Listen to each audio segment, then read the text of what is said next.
Hey guys, we're here to share best practices on how to hold a job fair and conduct auditions as you start to reopen your facility after this COVID-19 shutdown period. You may be hiring all new team members or bringing back team members that have already been part of your operations. Either way, this is a great process to find great team members who will be engaging and interactive with your guests in your facility. My name is Mary Southwick, and I'm the Director of Operations here at Trainertainment, and I'll be taking you through this process. Our number one goal here is to go through this two-step process that we have that we use for hiring. We start with a job fair, which is an easy way to see many potential team members in a day. We follow that up with a group audition that allows us to see more of a person's personality to find the best position for them in your facility. So best practice as for the casting call or the job fair process is to schedule a time for the job fair dates between 30 to 45 days ahead of time.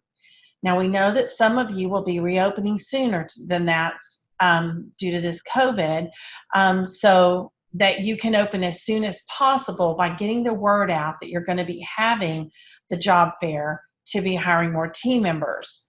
You want to let your community know so that they can take the opportunity to attend that job fair so that they can be considered for positions in your facility.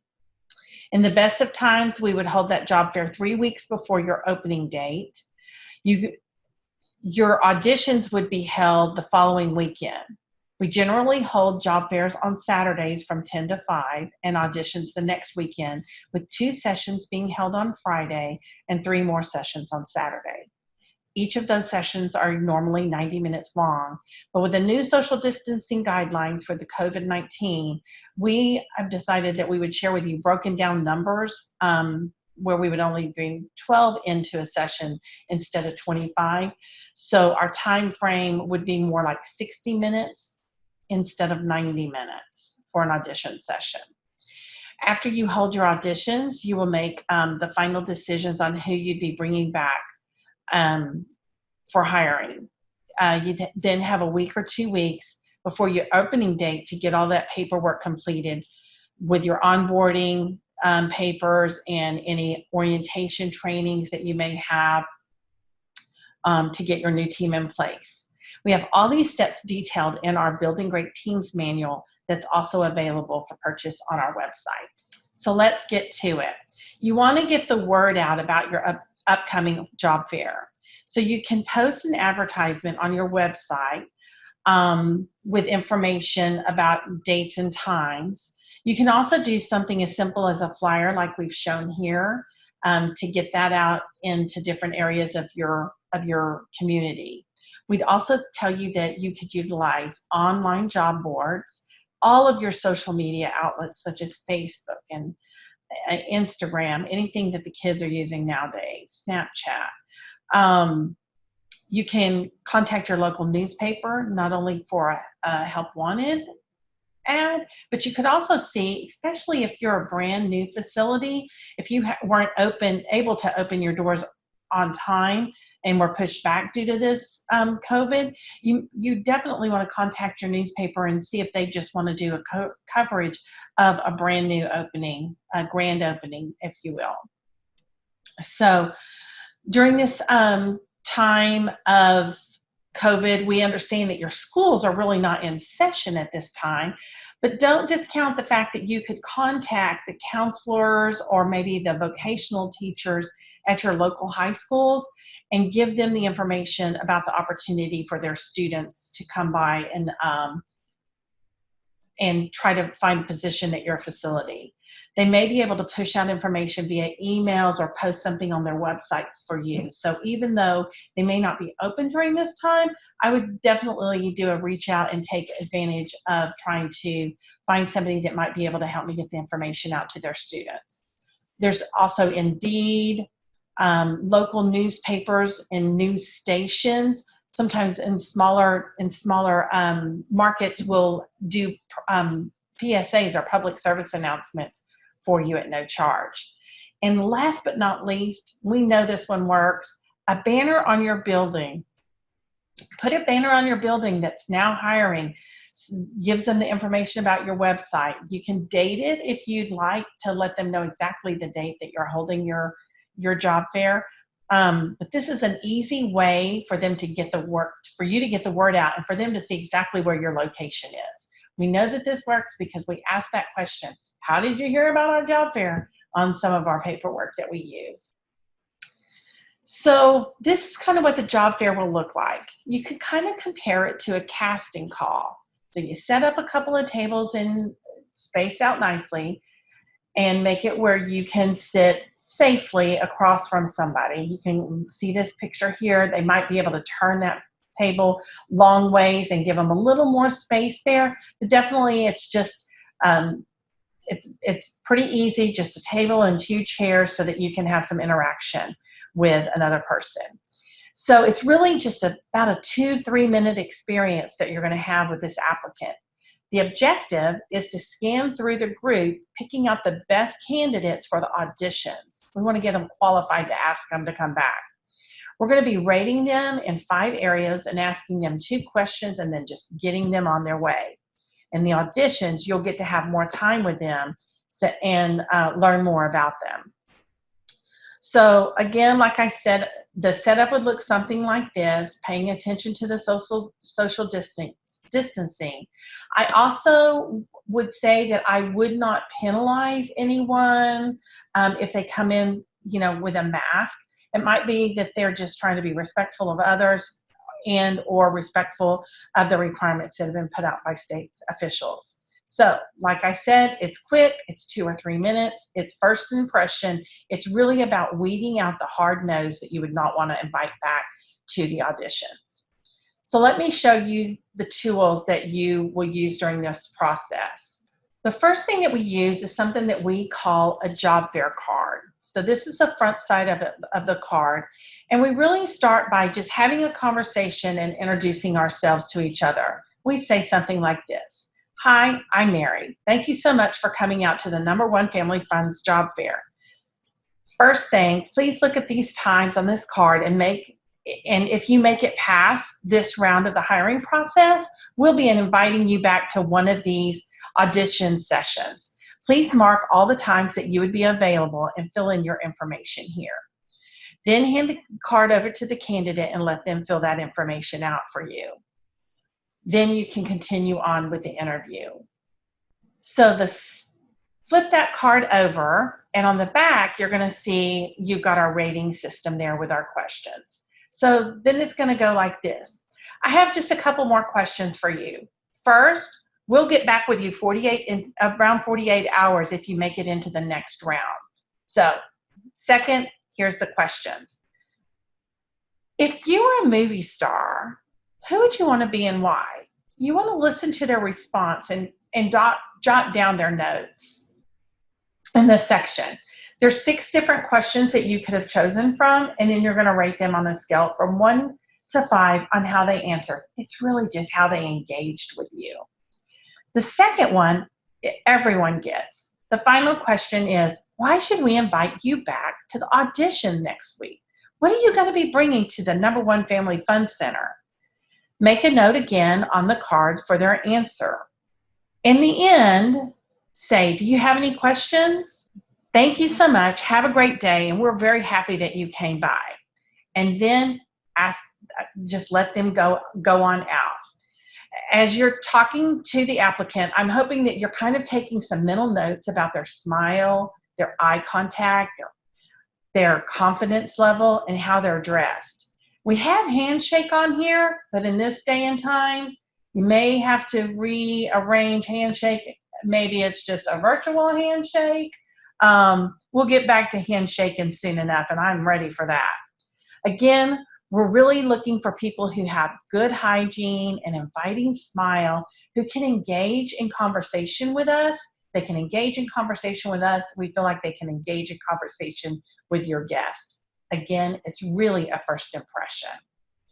After that applicant leaves, we're going to take that card and we're going to rate the candidate in all of the areas on the back of the card and then move to the next section. So, who makes the cut? You added up all of your scores there on your card, and if they had a 28 or above, we would consider them back for auditions. So if they've made a 28 or above, you're going to take that card and put it in one stack. Any cards that are 28 and below, you're going to put it in another stack. So you'll have a stack of cards that are coming back for auditions and a stack of cards who are not going to be invited back. Now we're going to get to the fun stuff. Now that everyone is in the group has been assigned to the particular audition sessions, you called and let them know which audition session you put them in. We're going to show you how a group audition works. There are a ton of benefits to hosting a group audition.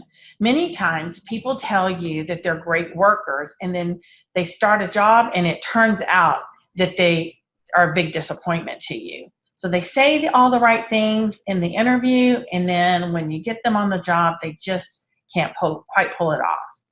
So group auditions give you an opportunity to prevent such a negative experience. In the 90 or 60-minute audition, as you might be doing, you really can think about it as a small training opportunity. At times, applicants will ask if the audition really takes 90 minutes, which makes you wonder if they can't stay interested for something as long as 90 minutes, how would they stay engaged in a 3 or 4 hour schedule at your facility? How will they perform at a full shift? We want to hire people who are outgoing because they will be dealing with our guests every single minute that they're on the job. So we want to make sure that they didn't just look good on paper, that they really can do the job that we're asking them to do. Like I said before, generally auditions take about 90 minutes because we host between 20 to 25 people per session. With the new normal that we have, I would say that you'd probably count on 60 minutes, and we're going to invite 10 to 12 people for your sessions. When we invite them back, we tell them to be on time and dress for success. And once we start the audition process, we don't let anybody else in. Latecomers are not admitted into the audition. To be fair, if they're late to auditions, you can probably count on them being late to their shifts. It's also not fair for all of those people who came and were prepared and were on time. So we want to honor their time for being there when they were supposed to. When they're coming in for auditions, pay attention to their appearance and their facial expressions. Do they smile? Are they making small talk with other people that are around them? Make those mental notes for whenever you get into the scoring process. And then post a sign on the door saying your audition is in session, and then let's go ahead and get that session started. In the audition session, we set chairs up with numbers on the backs of them. Every candidate is pre-assigned a numbered seat to sit in. The numbers are going to match the sheet that we're going to use for scoring, and I'll show you that at the end of the session here. We've modified the numbers here to be able to social distance, so you're kind of seeing 12 there where we normally would have 25. Make sure that there's plenty of room between the chairs, and again, don't penalize anyone who might have chosen to wear a mask during this audition time. Think about it as an American Idol experience. You have a facilitator who's going to be facilitating people through the activities that we have. And then you're going to have judges tables, which might be your owners, your managers, or supervisors who are going to be doing the judging and rating the applicants on how they participate and engage in the activities.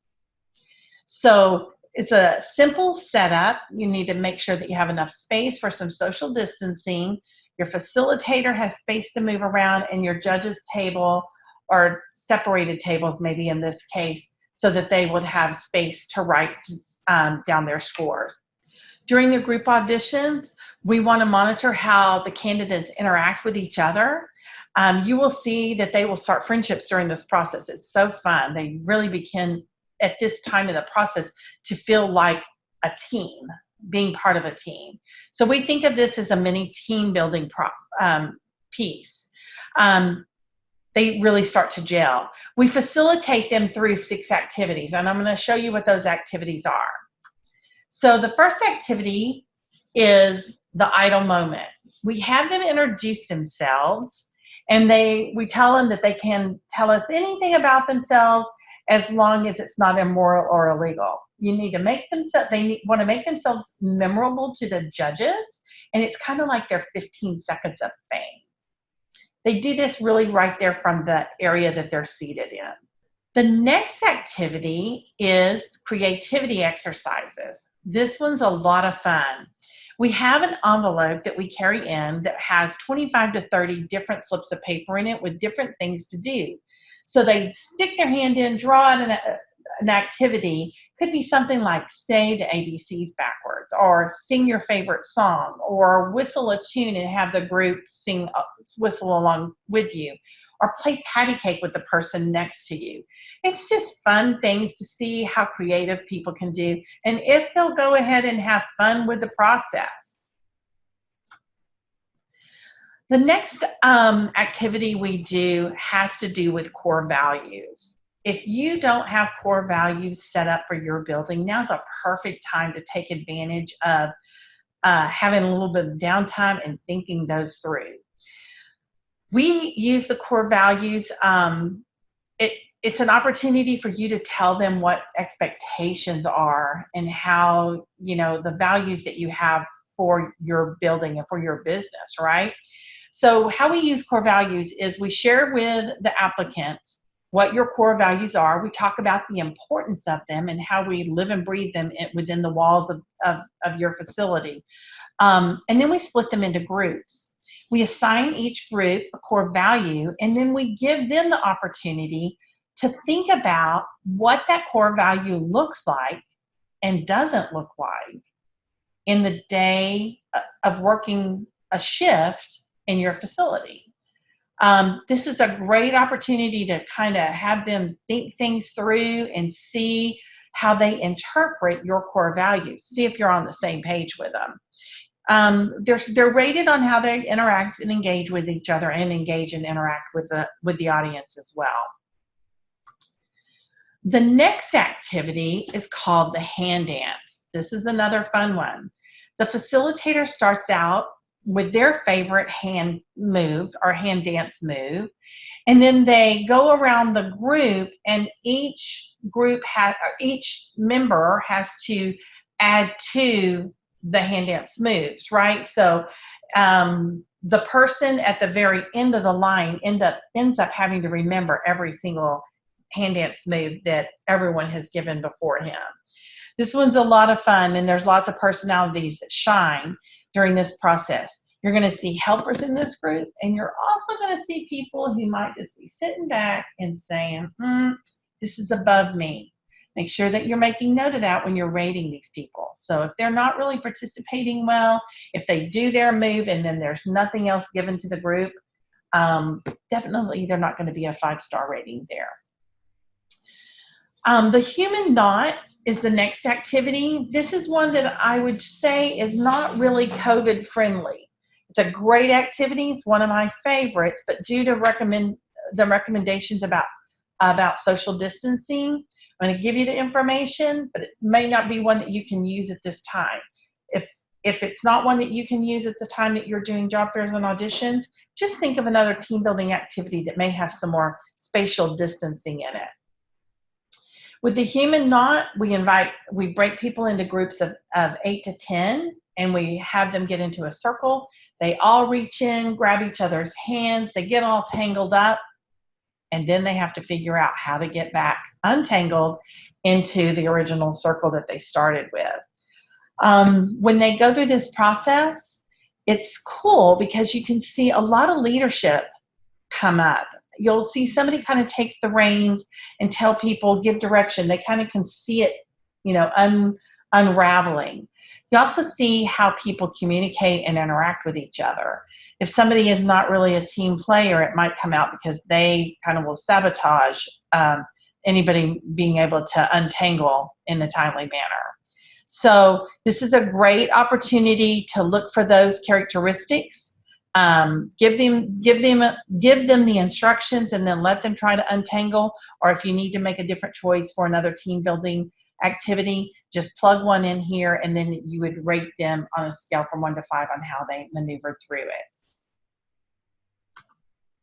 The last activity that we use is something that we call role play. The role play is pretty cool. We split people into groups, and we have scenarios that might happen in your facility. So just like we did with the core values, we split them into small groups of 3 or 4 people, and then we give them the scenarios. So here's some examples of the scenarios that you might see. How would you handle a difficult customer, difficult guest? How do you handle a lost child in your center?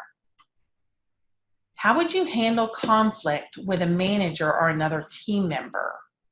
There's also things like, how would you know that you had a great day at work? What does that look like?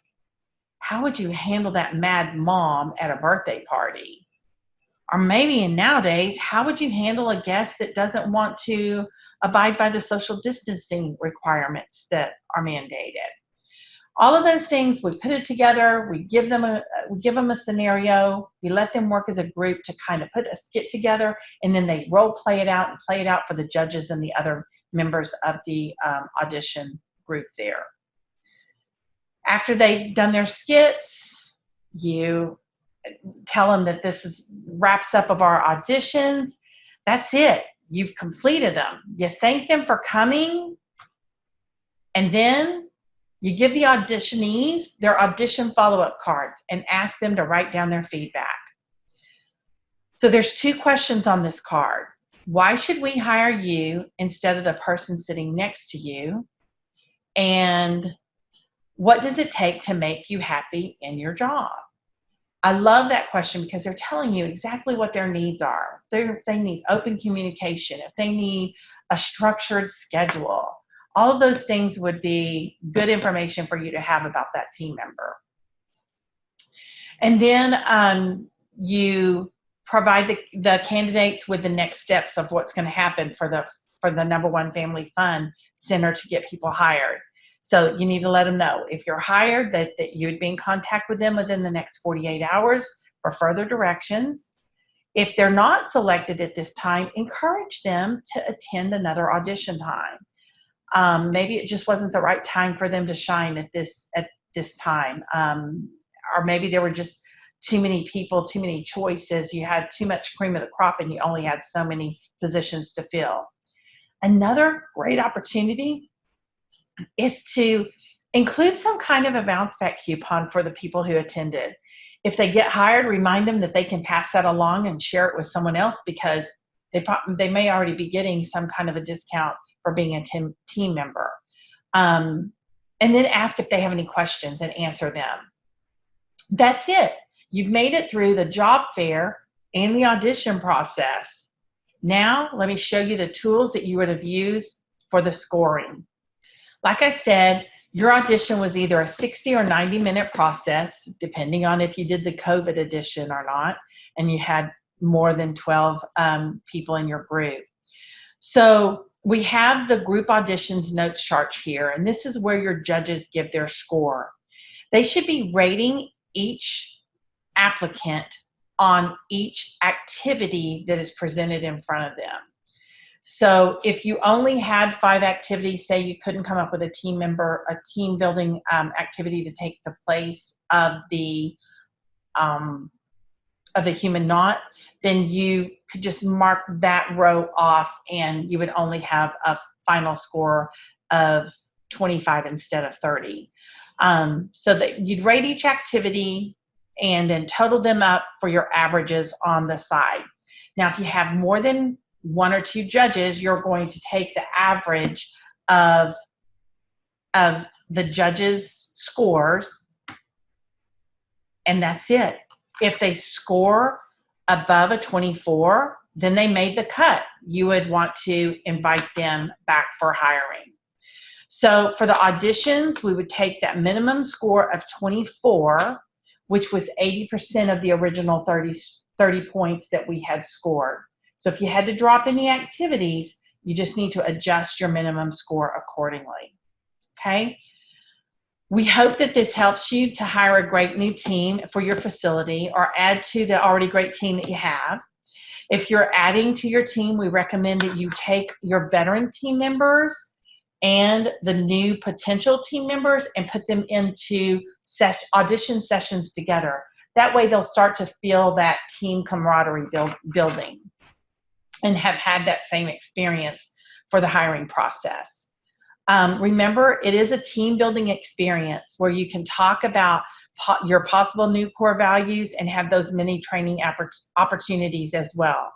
So, best of luck to you all. We're here to help you where we can. Feel free to reach out to anyone on our team. You can find that information on our website.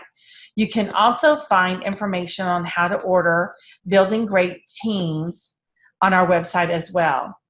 So give us a shout out if you have any questions at all. We're happy to help. Have a great week.